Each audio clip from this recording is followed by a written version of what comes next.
Radio Junction, no more tension. Radio Junction, no more tension. Yeah.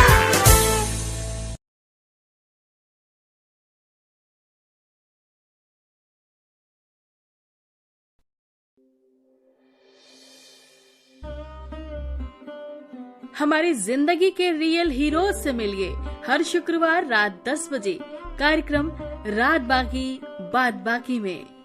Real heroes जो डरते नहीं, थकते नहीं, रुकते नहीं, बस डट जाते हैं और कुछ कर जाते हैं। इन्हें मोहब्बत है वतन से, इंसानियत से, ईमान से, इसीलिए ये कहलाएंगे हमारी जिंदगी के रियल हीरोज।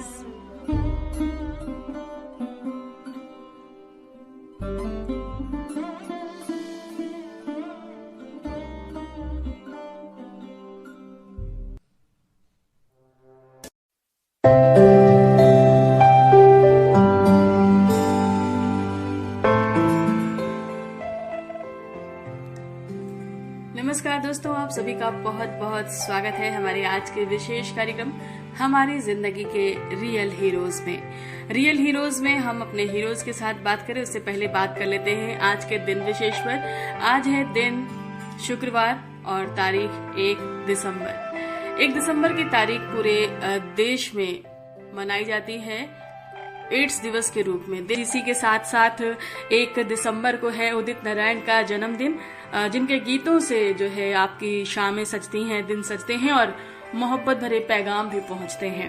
तो आज हम उन पे भी बात करेंगे, लेकिन अब वक्त हो चला है कि हम अपने रियल हीरोज के साथ जुड़ जाते हैं। तो आज के हमारे रियल हीरोज में हमारे साथ हैं रूपाली श्रीवास्तव, उत्तर प्रदेश राजधानी लखनऊ से हैं, उद्गम वेलफेयर फाउंडेशन की चेयरपर्सन हैं और डूडा में सेंट्रल रिसोर्स पर्सन भी हैं। अपनी संस्था के माध्यम से लगातार प्रयासरत हैं महिलाओं को आत्मनिर्भर बनाने के लिए। उनकी कुशलता जो जिन चीजों में होती है या रुचि जिनमें होती है, उस तरह के तमाम प्रोजेक्ट्स पर उनको प्रशिक्षण देकर के उनके जीवन को एक दिशा देने का प्रयास कर रही हैं। दोस्तों, समाज सेवा के क्षेत्र में आज सोशल मीडिया पे बहुत सारे चेहरे और बहुत सारी पोस्ट आपको मिल जाएंगी, जहां पे कभी बिस्किट बांटते, केले बांटते हुए 8-10 हाथ लगाए हुए लोग मिल जाएंगे, जहां पर कहीं बहुत सारी तस्वीरें मिल जाएंगी सिर्फ कागज तैयार करने के लिए, लेकिन परिणाम जमीन पर उतने अच्छे नहीं मिलते हैं। बदलाव की दिशा में जब प्रयास होते हैं तो आपके पास वक्त नहीं होता है कागज तैयार करने का, आपके पास जुनून होता है सिर्फ तस्वीर बदलने का। और रूपाली जी ऐसा ही प्रयास कर रही हैं, बड़ी खामोशी से महिलाओं को प्रशिक्षित करती जा रही हैं और महिलाएं आत्मनिर्भर बन रही हैं। सिलाई कढ़ाई से लेकर के हैंडीक्राफ्ट तक के प्रोडक्ट्स जो तमाम महोत्सव में, शिल्प महोत्सव में उनके प्रदर्शन लगते हैं, सेल होते हैं और इस तरीके से उनकी कला को एक पहचान भी देने का प्रयास है। तो ये तमाम चीजें हैं और ये कैसे संभव हो पा रही हैं, कैसे कर रहे हैं और कैसे आप लोग अपने राज्य में, अपने देश के किसी भी कोने में शुरुआत कर सकते हैं अपने आसपास की महिलाओं को जोड़कर भी। बहुत कम लोगों के साथ शुरुआत हो सकती है, शिद्दत के साथ अगर लगन हो तो चलिए आज हम जानते हैं। हम पहले स्वागत करते हैं हमारी आज की मेहमान रूपाली जी का। रूपाली जी, बहुत स्वागत है आज हमारे इसके कार्यक्रम में। सबसे पहले तो आज के रियल हीरोज में आप हमारी इस कड़ी का हिस्सा बनी, बहुत बहुत स्वागत। Thank you so much Shalini ji, और बहुत बहुत धन्यवाद मैं करती हूँ जिस तरह से आपने इंट्रोडक्शन दिया है।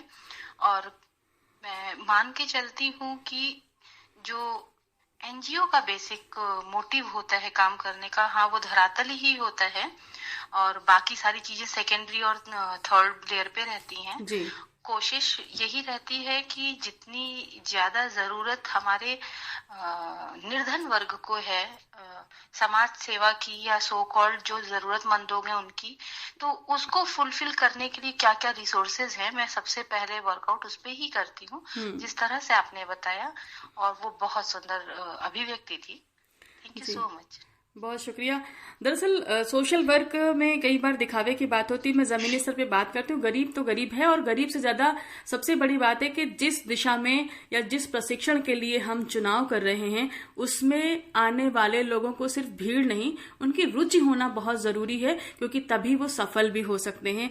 ये भी बहुत मायने रखता है, क्योंकि बेवजह कई बार भीड़, लोगों को लगता है कि संस्थाएं हैं और मुफ्त में कुछ देने वाली हैं, तो बस घुस जाओ, और टाइम जो है बर्बाद होता है और सामान बर्बाद होता है इस तरीके से, और कहीं ना कहीं किसी का मौका भी छिन जाता है। तो बहुत महत्वपूर्ण हो जाता है ये चयन कर पाना कि कौन इसके योग्य भी है।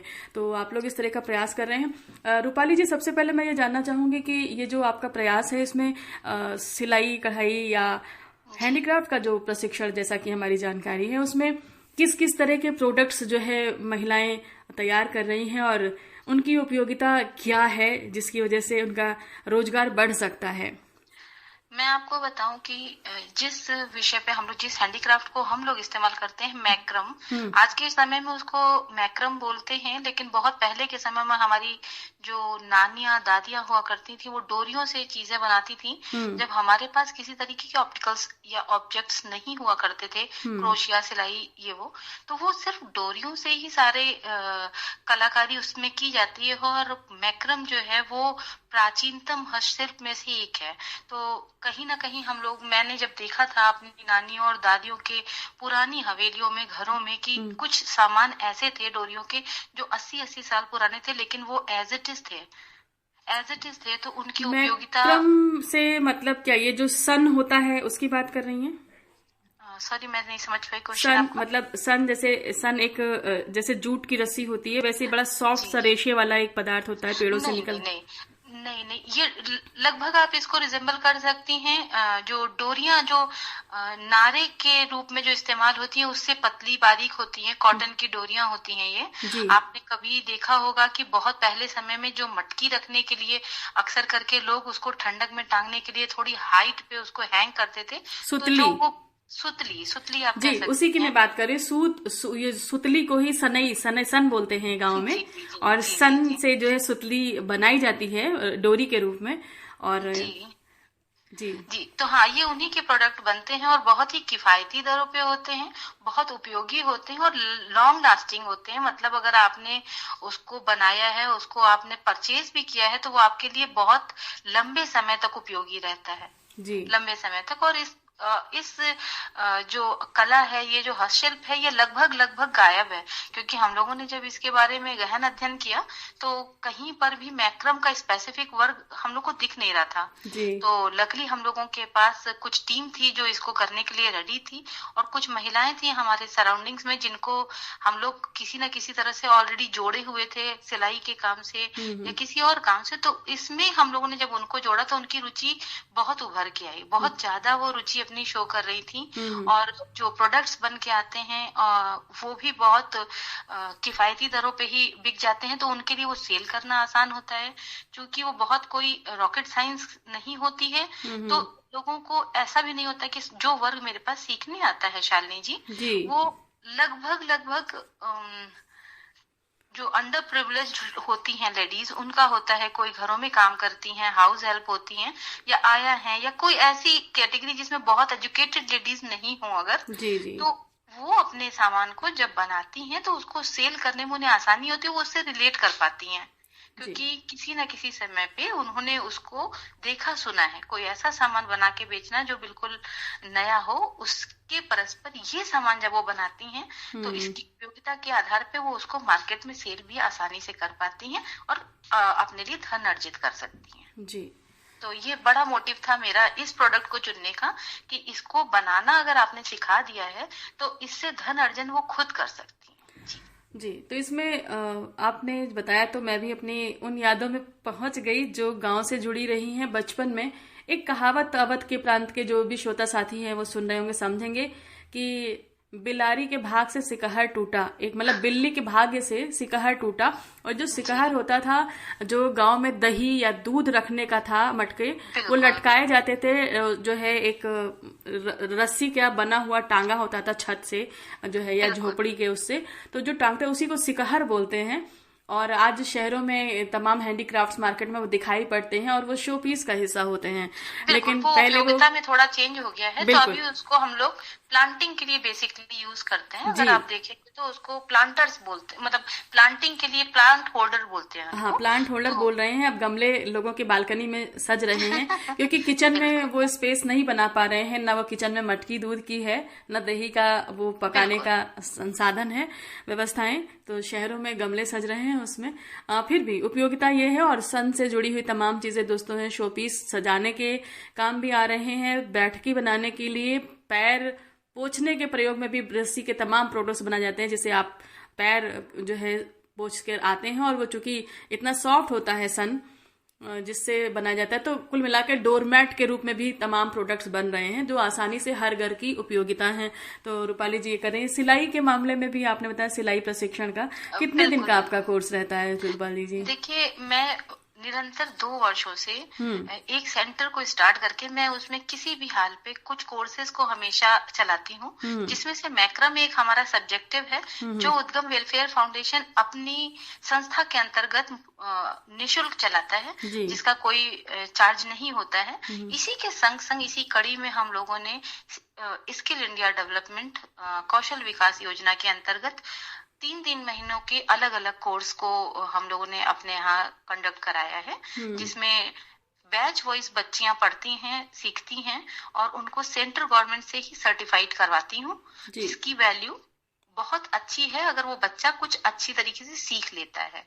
तो उसके अंतर्गत हम लोगों ने ब्यूटिशियन के 3 मंथ्स के कोर्स कराए हैं, जूट के 3 महीने के कोर्स कराए हैं, सिलाई के भी कोर्स कराए हैं, और अभी भी हमारे यहाँ उसका कोर्स चालू है।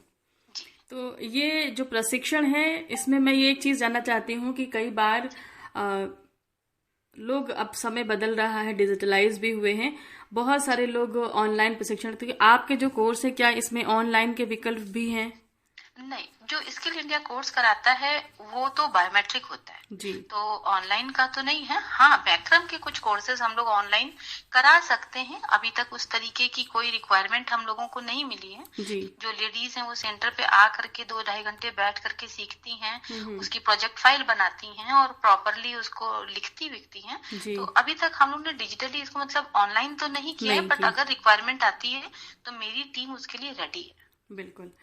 ये सवाल इसलिए भी पूछा क्योंकि हम और आप की जो बातचीत है ये डिजिटल प्लेटफॉर्म के थ्रू पूरे देश में पहुंच रही है। देश भर से हमारे श्रोता जुड़ते हैं, और अगर किसी की रुचि जुड़ जाए या किसी के परिवार में बेटियां जुड़ना चाहें, सीखना चाहें, तो हम ये कह सकते हैं कि अगर आपकी क्वेरी है और एक समूह बनता है तो इस बात को प्रमोट किया जा सकता है कि कुशलता जो है अपने अंदर लाने के लिए, कुछ नया सीखने के लिए क्रिएटिव विकल्प 1000 हो सकते हैं अगर सोच आपकी बड़ी हो।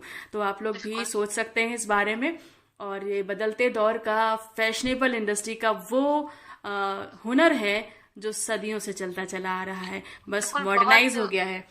बिल्कुल बिल्कुल, बहुत चेंज हो चुका है। अब तो मैक्रम पे मैं देखती हूँ बच्चों को हम लोग 6-7 आइटम सिखाते हैं और 3-4 आइटम वो हमको वापस में एडिशनल बना के देते हैं।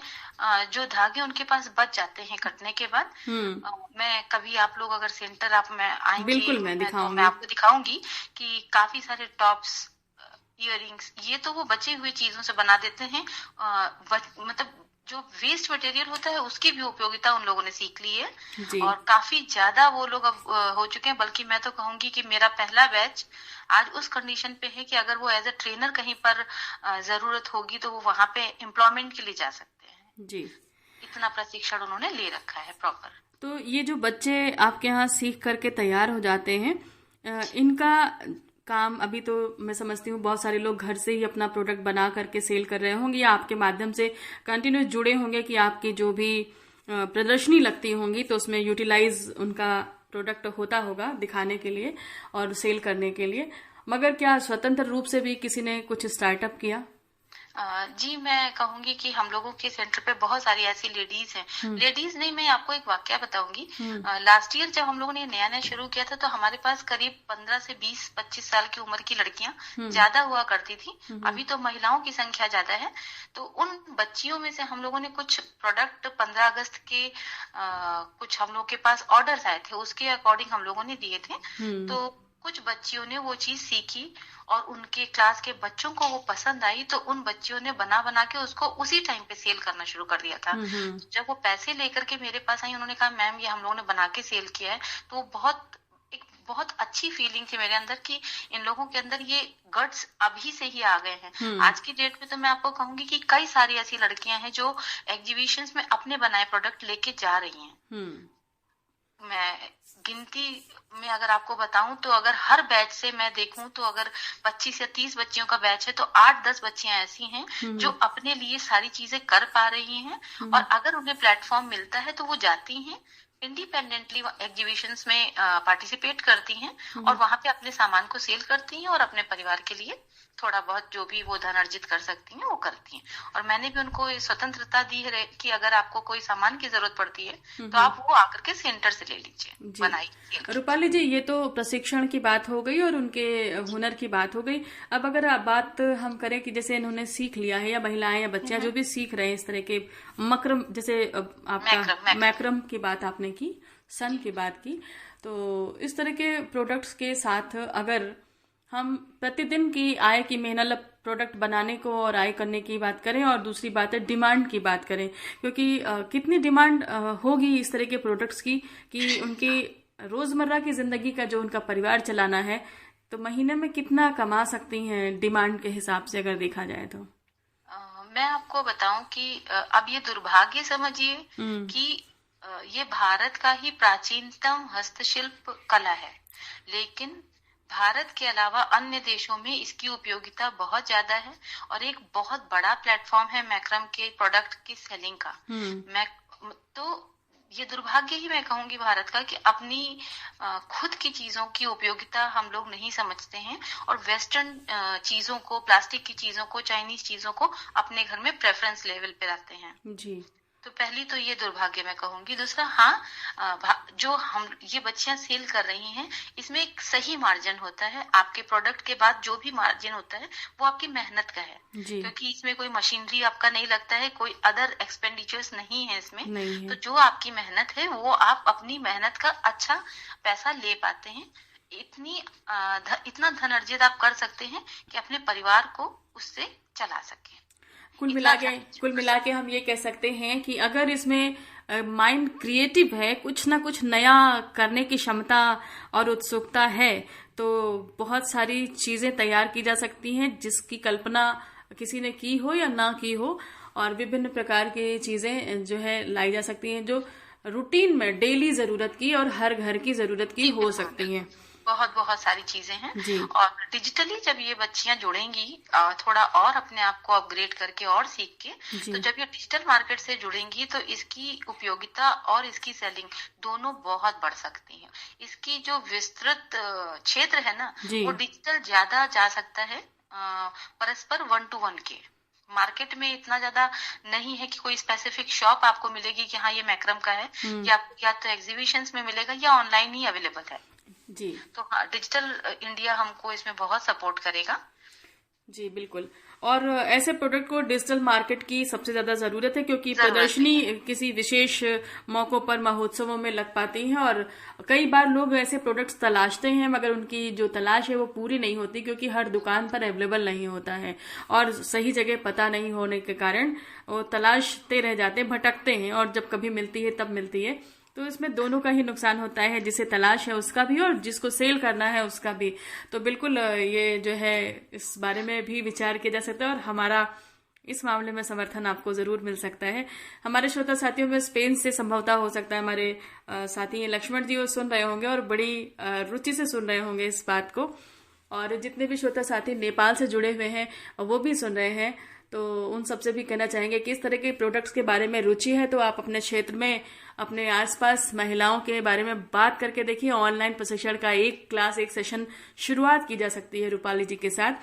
तो एक प्रयास हम इस दिशा में कर सकते हैं और सफल होगा तो ये प्रयास और आगे तक जा सकता है। इसी बहाने हम कुछ महिलाओं की मदद कर सकेंगे उनके स्वावलंबन होने की दिशा में। तो रूपाली जी, इसमें अगर शुरुआत जैसे मान लीजिए करते हैं तो कितना खर्च, मतलब जो प्रोडक्ट बनाने के लिए सामान खरीदने की जरूरत पड़ती है, मिनिमम कितने खर्च कर सकते हैं, कैसे नहीं, शुरुआत? बहुत ही नॉमिनल अमाउंट में आप इस बिजनेस को स्टार्ट कर सकते हैं। जी। अगर आपने सपोज मैं अगर 20 बच्चों के बैच को सिखाती हूँ और उसमें से 2 बच्चे भी या 2 महिलाएं इंटरेस्टेड होती हैं इसको सेपरेट रूप से स्टार्ट करने के लिए, तो वो 10,000 से भी स्टार्ट कर सकती हैं। 10,000 रुपए में आप अपने प्रोडक्ट बना सकते हैं, उसको सेल कर सकते हैं और उससे आप अपना स्टार्ट तो कर ही सकते हैं। कोई बहुत बड़ी अमाउंट की जरूरत नहीं पड़ती है इस बिजनेस के स्टार्ट के लिए, क्योंकि जो भी कलाकारी है, हस्तशिल्प का सबसे जो खूबसूरत पार्ट है वो यही है कि वो आपके अपने हुनर पे डिपेंड करता है। वो बाकी चीजों पे डिपेंडेंसी उसकी नहीं होती है। तो जितना अच्छा आप उसको सुंदर रूप दे सकते हैं, आकार दे सकते हैं, और 10-20 हजार रुपए के इन्वेस्टमेंट में आप इस बिजनेस को स्टार्ट कर सकते हैं, अगर आपने कहीं तरीके से प्रशिक्षण ले रखा है तो अगर 10,000 रुपए ना हो, मान लीजिए जैसे जो काम घरेलू महिलाएं होती हैं, कमाती हैं किसी तरह के, किसी के यहाँ चौका बर्तन करती हैं, कुछ और खाना बनाने का काम करती हैं, तो मान लीजिए महीने में 7-8 हजार मुश्किल कमाती हैं और घर के खर्च में लग जाता है, चोरी से जोड़ बटोर के कुछ 200-500 रुपए जोड़ के रखती हैं।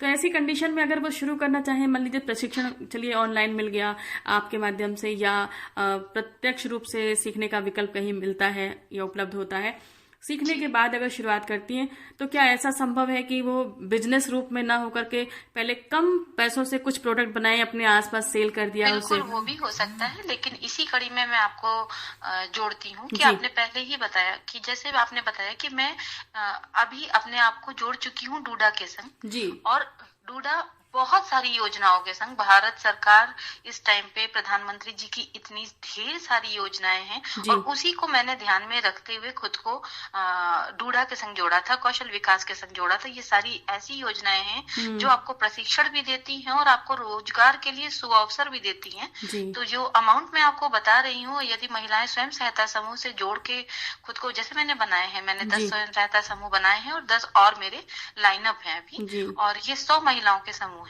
और ये महिलाओं को प्रति माह कुछ छोटा सा नॉमिनल 100 रुपीज का अमाउंट जमा होता है, जिसके बदले में गवर्नमेंट उनको 10,000 का RF देती है, रिवॉल्विंग फंड जी। वो पैसे वो उन महिलाओं के कुटीर उद्योग, लघु उद्योग के लिए ही होते हैं। तो अगर कोई भी महिला सक्षम नहीं है अपने खुद के पैसों से स्टार्ट करने के लिए, तो बहुत सारी ऐसी योजनाएं हैं, या तो वो गवर्नमेंट की स्कीम को पोर्टल पे देख सकती हैं, अन्यथा वो हमारी संस्था से कोऑर्डिनेट कर सकती हैं, बात कर सकती हैं। बहुत सारी ऐसी योजनाएं हैं जिससे हम डायरेक्ट उनको जोड़ सकते हैं, उनकी मदद की जा सकती है जी। तो दोस्तों, आपने जाना कि सूक्ष्म लघु उद्यम को लेकर के हमारी सरकारें जो है बहुत आगे तेजी से बढ़ रही हैं और इस तरफ उनका प्रयास है। यही वजह है कि कौशल विकास मिशन योजना आपके देश में जो चल रही है, इसमें लगातार उन लोगों को प्रशिक्षण दिया जा रहा है जो कम पढ़े लिखे हैं और उनके अंदर कुछ हुनर या है, तो उसे और परिमार्जित किया जा सके और निखारा जा सके, ताकि व्यवसाय में उन्हें रोजगार परक बनाया जा सके। और यहाँ पर जो है शुरुआत करने के लिए आपको कुछ धनराशि भी मुहैया कराई जाती है, ताकि आप जो है शुरुआत कर सकें। तो जिसमें से रूपाली जी ने बताया भी तमाम योजनाएं हैं, 10,000 का लोन आपको मिल जाएगा और उससे शुरुआत कर सकते हैं। तो स्वतंत्र रूप से भी 10,000 का लोन लेके शुरुआत करने की तमाम योजनाएं होंगी, और महिला सहायता समूह अपना बना के, या कुछ 8-10 महिलाएं, कुछ 4-5 महिलाएं स्वयं मिल करके संगठित होकर के भी प्रयास कर सकती हैं। और ये संगठित होने के लिए बहुत बड़ी बात नहीं है, घर परिवारों में ही महिलाएं हो सकती हैं और विचार बनाए और एकजुट होकर के पूरा परिवार अगर काम करने की शुरुआत कर ले तो एक अच्छा व्यवसाय शुरू हो सकता है। और रही बात आइडियाज की, तो आइडियाज जब कहते हैं ना कि जब मिल बैठेंगे 4 यार, तो बहुत सारी बातें होंगी और बहुत सारे उदाहरण भी मिलते हैं, एग्जाम्पल भी दिखाई पड़ते हैं, बहुत सारे डिजाइन और क्रिएटिव माइंड के आइडियाज आप सबके सामने होंगे। तो बस डिस्कस करने की जरूरत है, विचार करने की जरूरत है और प्रशिक्षण लेकर के शुरुआत करने की जरूरत है। रूपाली जी, और अपनी तरफ से बताइए, आपके मन में ये कब ख्याल आया कि हम इस दिशा में काम करें? देखिए, मेरा तो मानना है कि हर वो व्यक्ति जो सौभाग्यशाली है, जो ईश्वर से सारी जो सामाजिक खुशियां हैं या आर्थिक जो उसका दायरा है वो ऐसा है कि वो दूसरों की मदद कर सकता है, तो उसे मदद करनी चाहिए। वो किसी एनजीओ से जुड़ा है, नहीं जुड़ा है, कर रहा है, नहीं कर रहा है, वो कोई मैटर ही नहीं है। हर व्यक्ति को अगर वो सक्षम है तो कुछ अपनी से उन व्यक्तियों को जो कम सौभाग्यशाली हैं उनकी हेल्प के लिए आगे आना ही चाहिए जी। तो ये बहुत पहले से बचपन से माता जी ही कहती थी, मदर मेरी, कि 4 पैसे कमाओ तो 1 पैसे कुएं में डाल दो। उस कुएं का मतलब कुआं नहीं होता था, ये वो पैसे होते थे जो आप खर्च दीजिए, और ये मत याद रखिए कि ये पैसे आपने अपने लिए कमाए हैं। नेकी कर और दरिया में डाल, नेकी कर और दरिया में डाल। तो वो 1 पैसा जो कुएं में था, तो हम वही है कि जो है अगर आप कर सकते हैं तो आपको करना चाहिए। उस भाव के संग ही बढ़े हुए थे। जब एनजीओ का फुल फॉर्म भी नहीं जानती थी तब भी ये मानती थी कि अगर कोई नहीं कुछ कर पा रहा है और मेरे पास ज्यादा है अपने जरूरत से, तो प्लीज उसको हेल्प कर दो। जब बड़ी हुई तो धीमे धीमे करके मैंने देखा कि बहुत सारे ऐसे लोग हैं जो सुविधाएं हम लोगों के पास हैं और हम लोग बस ऐसे ही छोड़ देते हैं उनको। उसकी जरूरत हमसे ज्यादा दूसरे लोगों को है। तो उस दिशा में थोड़ा मन मेरा लगता भी था कि सबके संग बैठना, सबके संग करना। उनको भी थोड़ा स्वभाव होता है, माता पिता से मिल जाता है बच्चों को केयरिंग नेचर की, इनको भी नहीं कमी होनी चाहिए, उनको भी नहीं। फिर धीमे धीमे जब वो दायरा बढ़ना शुरू हुआ तो मुझे लगा कि समाज में बहुत बड़ा वर्ग है। हम लोग बहुत बहुत संपन्न लोग हैं या बहुत सौभाग्यशाली लोग हैं। ईश्वर की भेंट है हम लोगों की। हम लोग अच्छा जीवन यापन कर रहे हैं, तो हमारा दायित्व है कि जो लोग कम अच्छा जीवन यापन कर रहे हैं और उनके अंदर पोटेंशियल है, तो मैं आपको बताऊं कि जैसे पहले हम लोगों ने भी कोशिश की ड्राइव्स चलाने की, कि कुछ इनको दे देते हैं, उनको दे देते हैं, उनको दे देते हैं। तो क्या हुआ ना कि मैंने देखा कि उन लोगों की हैबिट ही वही पड़ गई जी। तो ये जो सेंटर स्टार्ट होता है उसके 2 साल पहले तक मैं छोटी छोटी हेल्प ही कर रही थी।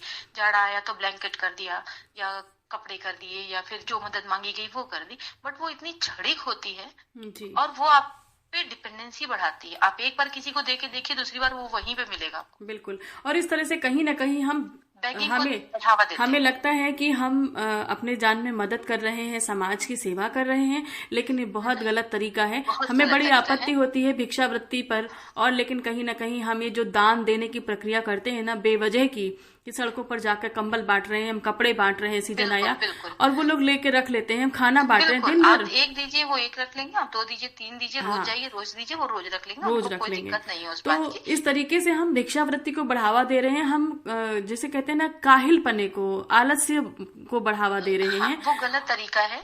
तो उसी को ध्यान में रखते रखते क्या होता है कि जब आप स्टेप फॉरवर्ड करते चलते आपको लगता है कि हर एक काम, जब भी कोई चीज शुरू होती है तो उसके बाद उसकी पॉलिशिंग बहुत रुकते होती है। तो जब मेरे को ये रियलाइजेशन हुआ कि ये जो तरीका है काम करने का ये उतना अप्रोप्रिएट नहीं है, देन आई रियलाइज कि मुझको लोगों को ये कहना पड़ेगा कि आपकी अपनी मेहनत से ही आप अर्जित कीजिए। मैं आपको वो जगह दूंगी, मैं वो मटेरियल दूंगी, मैं वो सारी सुविधाएं दूंगी जहां पर आप अपना कुछ मत लगाइए, सीखिए। मैं वो सारा खर्चा आपका उठा लूंगी, लेकिन मैं आपको आपके हाथ के बने सामान को आपके द्वारा ही सेल करा के आत्मनिर्भरता की तरफ बढ़ाऊंगी, बेगिंग की तरफ नहीं। बिल्कुल। तो रूपाली जी, हमारी कोशिश भी यही रहती है कि लोग हाथ ना फैलाएं, अपने अंदर इतनी योग्यता रखें या डेवलप करें, इतना आत्मसम्मान अपना जरूर बना के रखें कि वो खुद किसी के मददगार हो सके। एक सवाल मैंने सोचा था कि मैं आखिरी में पूछूंगी, और तब तक हमारी टीम में हमारे श्रोता साथियों से ही बीच में एक सवाल आ चुका है। और सवाल ये, चूंकि रेडियो जंक्शन हमेशा ट्रांसजेंडर मुद्दों को लेकर के, उनके अधिकारों को लेकर के भी बात करता है, लोगों को जागरूक करता है, उन्हें भी सक्षम बनाने के लिए प्रयासरत रहता है। तो हमारा ये सवाल था कि अगर कोई ट्रांसजेंडर इस तरह के कोर्सेज को सीखना चाहे, खासतौर पे ऑनलाइन उनके लिए बड़ी सुविधा होती, क्योंकि एक जगह पे इकट्ठे होकर उनका सीखना तो बड़ा मुश्किल होता है। उनकी जिंदगी अलग अलग जगहों पर कैसे भटकती हुई 2 चौराहों पर होती है, और कुछ बड़े छुप करके जीवन यापन कर रहे हैं, समाज से खुल करके आने में बहुत मुश्किलें हैं। तो ऑनलाइन कोर्स उनके लिए बहुत उपयोगी हो सकता है। तो सवाल है कि अगर ट्रांसजेंडर महिलाएं इन सब चीजों में योग्य हों तो क्या रूपाली जी के यहाँ वो भी सीख सकती हैं, या सिर्फ महिलाएं? 100%। I will more than happy कि अगर आप में से कोई भी इंटरेस्टेड होता है तो वो मेरे यहाँ पूर्ण रूप से स्वतंत्र है आने के लिए। मैं पूरी शिद्दत से उनको वो कोर्स करवाऊंगी, प्रशिक्षण दिलवाऊंगी, और जो भी मेरे एंड से हो सकेगा वो उसके आगे के रोजगार की कड़ी से भी जोड़ने की पूरी प्रयास करूंगी। जी, बहुत अच्छी बात है। और हम अपने श्रोता साथियों को बता दें कि हमारी जिंदगी के रियल हीरोज में रेडियो जंक्शन पर जितने भी हीरोज अब तक आए हैं, यह हमारा प्रयास होता है। कहीं ना कहीं हम उनके बारे में पहले सर्च करते रहते हैं, एक लंबे समय से उनके बारे में जानने और समझने की कोशिश करते हैं और ये समझते हैं कि उनकी ह्यूमैनिटी सोशल इश्यूज में लेकर के किस लेवल तक की है, उनकी विचारधारा किस लेवल तक की है, उनका कंफर्ट लेवल क्या है, उनकी सोच का दायरा कितना विस्तृत है, और तब हम लेकर के आते हैं। तो रूपाली जैसी तमाम लोग हमारे इस उसमें आएंगे एपिसोड्स में, और पहले भी आए हैं, और हमेशा आप लोग ये विश्वास रख सकते हैं कि रेडियो जंक्शन के साथ हुई बातचीत या कोई भी जुड़ा हुआ संबंध आपके लिए सपोर्टिव होगा, चाहे वो स्त्री हो, चाहे पुरुष हो, चाहे ट्रांसजेंडर वर्ग हो, क्योंकि हमने जो नींव रखने की कोशिश की है जेंडर के आधार पर समाज में अब तक देखा है, उस भेद को मिटाने का ही प्रयास है कि हम सब मिलकर काम करें। रेडियो जंक्शन यही वजह है कि टीम से लेकर के प्रोग्राम तक और प्रोग्राम से लेकर समाज तक आपको एक सार एक रंग में नजर आता है, बहुत मोहब्बत से एक परिवार दिखाई पड़ता है। और रूपाली जी भी आज हमारे इस परिवार का हिस्सा बनी, बहुत जानकारी दी।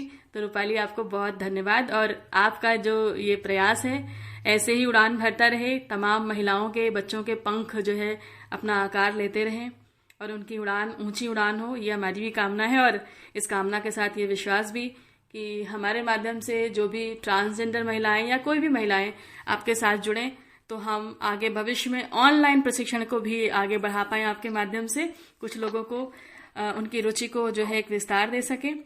साथ ही साथ मैं आपके प्रोडक्ट्स को देती हूँ, आपके सारे जितने भी शब्द आपने बोले हैं, और मैं उस सर पे खरी उतरूंगी, और पूरा प्रयास मेरा रहेगा कि जो भी आपके माध्यम से मुझे सुन सकते हैं, उद्गम वेलफेयर फाउंडेशन समाज हित में समर्पित एक संस्था है, जिसमें हर वर्ग हर व्यक्ति के लिए उतनी ही अपॉर्चुनिटी है जितनी अन्य महिलाओं के लिए है, उतनी ही अगर किसी अन्य वर्ग से महिलाएं हैं, सबके लिए एक जैसी इक्वलिटी पे ही हम काम करते हैं। तो जो भी आपने शालिनी जी मेरे विषय में, संस्था के विषय में बोला, उसके लिए मैं दिल से आपका आभार व्यक्त करती हूँ, और कोशिश करूंगी कि संस्था और खुद को कभी भी आपको निराश ना करूं अपने प्रयासों में। बिल्कुल निराश नहीं करेंगी, हमें ये पता है, इसीलिए आज आप हमारी हीरो हैं। और एक आखिरी सवाल और चलते चलते है अवंतिका आपका, कि ट्रांसजेंडर महिलाएं जो उतनी शिक्षित ना हो और ऐसे सब कार्य सीखना चाहे, रूपाली जी के साथ जुड़ सकती है। तो मैं बता देती हूँ अपनी तरफ से कि बिल्कुल जुड़ सकती हैं और सीख सकती हैं। अगर लखनऊ में है तो केंद्र पर सीख सकती हैं, और लखनऊ में नहीं है तो अगर एक समूह बन जाए कि कितने लोग सीखना चाहते हैं, तो ऑनलाइन की अरेंजमेंट करा दी जाएगी, समय निर्धारित हो जाएंगे बातचीत करके, और सीख सकते हैं, सर्टिफिकेट प्राप्त कर सकते हैं आगे भविष्य में, और अपना स्टार्टअप भी कर सकते हैं इस तरीके से। और हमारी तरफ से, रेडियो जंक्शन की तरफ से, या यूं कह लें रेडियो जंक्शन भी एक संस्थागत रेडियो है जो समाज के लिए प्रतिबद्ध है, और बस फर्क इतना है कि हम ब्रॉडकास्टिंग के माध्यम से देश के दिल को जगाने की कोशिश कर रहे हैं, और आप लोग यहाँ पे कार्य के साथ कर रहे हैं। तो ये जो साझा प्रयास है हम सबके मिल करके, ये एक साथ हों, और आपका जो प्रोडक्ट है इनको हम डिजिटली भी लोगों के बीच लाएं, सेल में जाएं, और ट्रांसजेंडर समाज के बच्चे हमारे बनाएंगे, उनको भी हम लोग एक मार्केट दे सकें, लोगों से अप्रोच कर सकें कि इन्हें खरीदें, इन्हें मौका दें, और जो बच्चे हैं उनके प्रोडक्ट्स को भी एक विस्तार देने का प्रयास कर सकें। और अपने श्रोता साथियों से ये वादा मैं करना चाहूंगी कि रूपाली जी के जो केंद्र बनाने वाले जो प्रोडक्ट है, बहुत जल्द मैं समय निकाल कर केंद्र पर जाऊंगी, और रेडियो जंक्शन के फेसबुक पेज पर लाइव सेशन में आपको वहां पे जो कार्य होता है, किस तरह से क्या क्या चीजें हैं, वो आपको दिखाने का प्रयास करूंगी, ताकि आपकी जो रुचि है वो और अधिक विस्तार ले सके। बहुत शुक्रिया रूपाली, आज आप जुड़ी, समय दिया, और इसके लिए बहुत बहुत बहुत आभार शालिनी जी आपका, और मेरी बहुत सारी शुभकामनाएं हैं आपको, आपके रेडियो जंक्शन को, कि बहुत सारी आयाम स्थापित करिए, ऐसे ही हम लोगों को मौका दीजिए मिलने का, सुनने का। जी बिल्कुल। तो इसी के संग पूर्ण विराम लगाती हूँ अपनी वाणी को मैं।